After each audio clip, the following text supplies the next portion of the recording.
After a very big struggle, Vijay Anna is going to become CM today.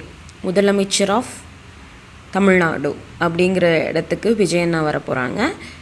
அப்போது இதை பற்றி நம்ம கொஞ்சம் ப்ரீஃபாக ரிலேட்டட் டு டிஎன்பிசியை இந்த வீடியோவில் தெரிஞ்சுக்கலாம். முக்கியமான ஆர்டிகல்ஸ் என்னென்ன, அவங்க நியமனம் பண்ணுறதுக்கும் பதவிக்காலம் என்னென்ன, அதிகாரங்கள் என்னென்ன, சட்டமன்றம் அதை யார் அதாவது அதோட பொறுப்பு யார் கையில் இருக்குது அப்படிங்கிற மாதிரி மொத்தமே ஒரு 4லேருந்து 5 ஆர்டிகல்ஸ் தான். இதில் நடுவில் ஒரு எக்ஸ்ட்ரா ஃபிட்டிங் ஆர்டிக்கலும் ஜாயின் ஆகி வரும். ஆனால் அது முக்கியம்தான், இல்லைன்னு சொல்ல முடியாது. And finally one small message to all. That's all. Video நம்ம ஃபுல்லாக பார்க்கலாம். First, article 163 of Indian constitution.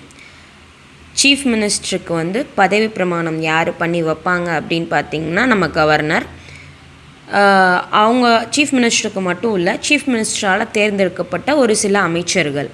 அதே மாதிரி அவருக்கு நோ சொல்கிறதுக்கோ இல்லை 356 அடிப்படையில் ஸ்டேட் எமர்ஜென்சி கொண்டு வர்றதுக்கோ எல்லாத்துக்குமே அதிகாரம் இருக்குது. 163(1) பிரகாரம் council of minister and chief minister as a head அப்படின்னு பதவி பிரமாணம் பண்ணி வைக்கிறது.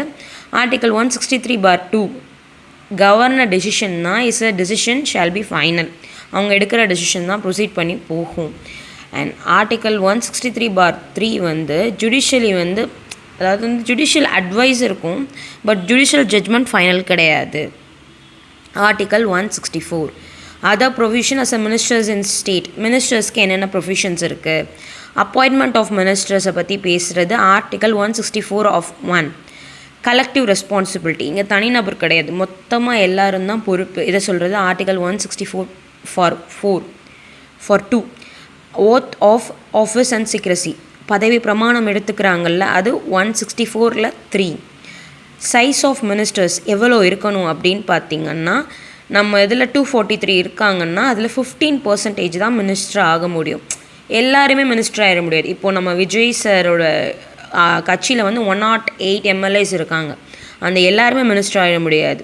நம்ம 234 இருக்க 15% பேர் தான் மினிஸ்டர் ஆக முடியும். பதவி காலத்தையும் டிஸ்குவாலிஃபிகேஷனையும் பற்றி பேசுகிறது ஆர்டிக்கல் 4ல் 4ம் ஆர்டிக்கல் 4ல் 1B-யும்.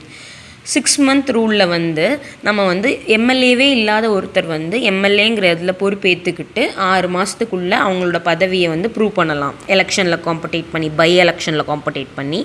டிஸ்குவாலிஃபிகேஷன் அதாவது தகுதி நீக்கம் பண்ணுறதை பற்றி பேசுகிறது ஆர்டிக்கல் 164ல் 1B. ஆர்டிக்கல் 164ல் 2 என்ன சொல்லுது அப்படின்னா, the same of collective responsibility. அது கவுன்சில் ஆஃப் மினிஸ்டர்ஸ் தான் பொறுப்பு ஸ்டேட் லெஜிஸ்லேட்டிவ் அசம்பிளியை நல்லபடியாக நடத்தி கொண்டு போகிறதுக்கு. ஆர்டிக்கல் 164ல் 5 என்ன சொல்லுதுன்னா, salary and allowances for a ministers and prime ministers. எவ்வளோ சேலரி எவ்வளோ அலவன்சஸ்ங்கிறத பேசுது. Article 165 advocate general. இது நன் அதர் தென் சீஃப் மினிஸ்டரோ பற்றி கிடையாது. பட் அட்வொகேட் ஜென்ரல்னால் யாருன்னா, இஸ் அப்பாயிண்டட் பை கவர்னர். அவரோட ஆஃபீஸும் கவர்னரோட இதில் தான், அதாவது எவ்வளோ நாள் அவங்க அதை தொடரலாம் அப்படிங்கிறது கவர்னரோட முடிவு தான். ஒருத்தர் கவர்னர் அதாவது அட்வொகேட் ஜென்ரலாக நியமனப்படணும் அப்படின்னா 10+ இயர்ஸ் எக்ஸ்பீரியன்ஸ் இருக்கணும், லீகல் எக்ஸ்பீரியன்ஸ் இருக்கணும். அவரோட டியூட்டிஸ் என்னென்னா, கவர்மெண்ட்டுக்கு ஹெல்ப் பண்ணுறது, ரிலேட்டட் டு ஏதாவது இஷ்யூஸு, லீகல் மேட்டர்ஸை பற்றி ஹெல்ப் பண்ணுறது தான் அட்வொகேட் ஜென்ரலோட duty. Article 166 conduct of government business. அதாவது என்ன ஒரு எக்ஸிக்யூட்டிவ் செயல் நம்ம கவர்மெண்ட்டில் நடக்கிறாலும் அது இந்த நேம் ஆஃப் கவர்னர்னால் தான் நடக்கும். ஒரு பாலிசி அப்ரூவல் ஆனாலும் கவர்னர் மூலியமாக தான் அப்ரூவல் ஆகும். அவர் அதை நிறுத்தி வைக்க முடியாது, நோ சொல்ல முடியாது, நிறுத்தி வைக்க மட்டும்தான் முடியும். நோ வித் ரீசன், அதாவது திருப்பி அனுப்பி இதை மறுபடியும் செஞ்சுட்டு வாங்கன்னா செய்ய முடியுமே தவிர இதை என்னால் சைன் பண்ண முடியாது அப்படின்னு ஃபுல்லாக நோ சொல்ல முடியாது. Article 167 duties of chief minister as respect of furnishing the information to governor. நம்ம சீஃப் மினிஸ்டருக்கு என்னென்ன டியூட்டிஸ் இருக்குது, அதே மாதிரி கவர்னர் கேட்கும்போது அதை நம்ம போய் சப்மிட் பண்ணுற அத்தாரிட்டியுமே சீஃப் மினிஸ்டர் தான். அதாவது நம்ம நாட்டுக்கும் நம்ம எல்லாருக்கும் ரெஸ்பான்சிபிள் கவுன்சில்ஸ் ஆஃப் மினிஸ்டரும் சீஃப் மினிஸ்டரும். கவர்னர் நம்ம நாட்டை பற்றியோ வேறு ஏதாவது சிக்கல்களை பற்றியோ கேட்கும்போது அவர்கிட்ட எக்ஸ்பிளைன் பண்ணுற இடத்துல யார் இருக்காருன்னா சீஃப் மினிஸ்டர் தான் இருக்கார். இதை நீங்கள் எப்படி குரேட் பண்ணிக்கலாம்னா, ஒரு class room, class leader, ma'am அப்படிங்கிற மாதிரி குரியேட் பண்ணிக்கலாம். பட் மேம் அளவுக்கு வந்து கவர்னர்ஸ்க்கு பதவி கிடையாது. இப்போ அது கொஞ்சம் உல்ட்டாவாக இருக்கும். அதாவது class leader ma'am class room அப்படிங்கிற மாதிரி. Powers are always govern with chief minister. அதை வந்து கவர்ன் பண்ணுற அதிகாரத்தில் நம்மளோட கவர்னர் இருக்கார். லாஸ்ட் பட் நாட் லீஸ்ட், இந்த தம்ப்நெயில், இந்த ஃபோட்டோ இதை பார்க்கும்போது ஒவ்வொருத்தர் மனதிலையும் நிறைய மாறுதல். அதாவது இதை கேட்கும்போது ஃபஸ்ட்டு கொஞ்சம் குழப்பமான மனநிலை இருக்கலாம்.